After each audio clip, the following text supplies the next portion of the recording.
The bottom line is very, very simple. I believe that the Miami Heat will beat the Indiana Pacers tonight.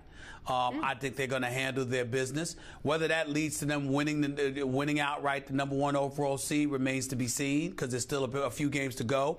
But I'm just of the mindset that right now, even though the Indiana Pacers got the evening off for the starters against Milwaukee, that still doesn't alleviate their problems, particularly against the Miami Heat. I hope that Dwayne Wade plays tonight, because I think he's been sitting down long enough.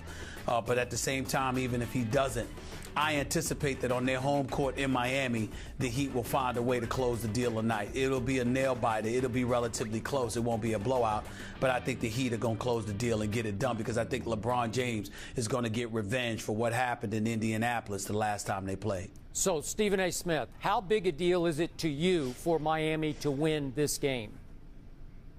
It's not a big deal for me for them to win the game. It is a big deal for me for Indiana to win or lose the game. I think winning the game would do a boatload for them. I think losing the game would be very demoralizing for them.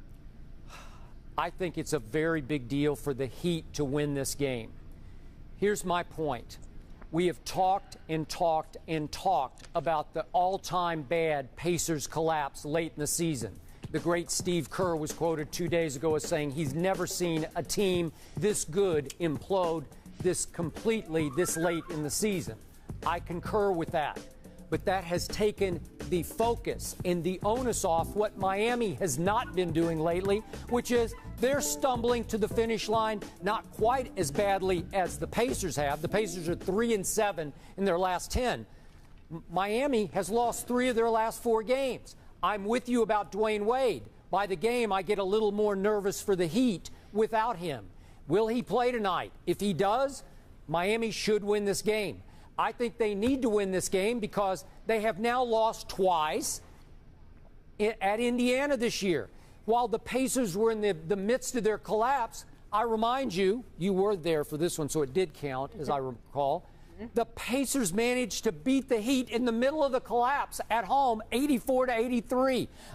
That might be the upset of the year in the NBA. How did they pull that off? They were crumbling. They had hit bottom, and they beat the Heat at home.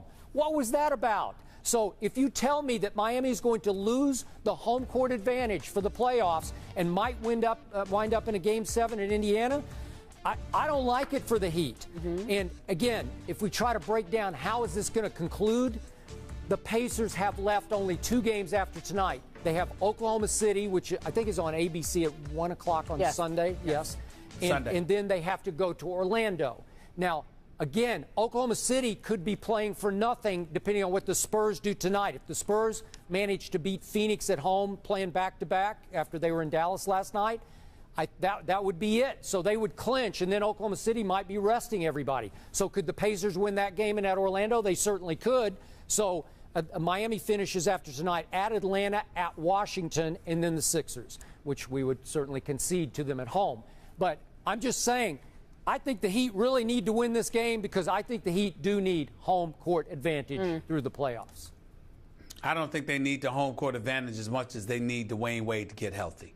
I think the priority is for Dwayne Wade to be healthy and out on the court with LeBron James and Chris Bosh if those guys are to have an opportunity to go to their 4th consecutive NBA Finals. I think that's the way to go. I don't think #1 seed should be the priority, but I do want to see Dwayne Wade out on the court. He's missed about 26 games this year.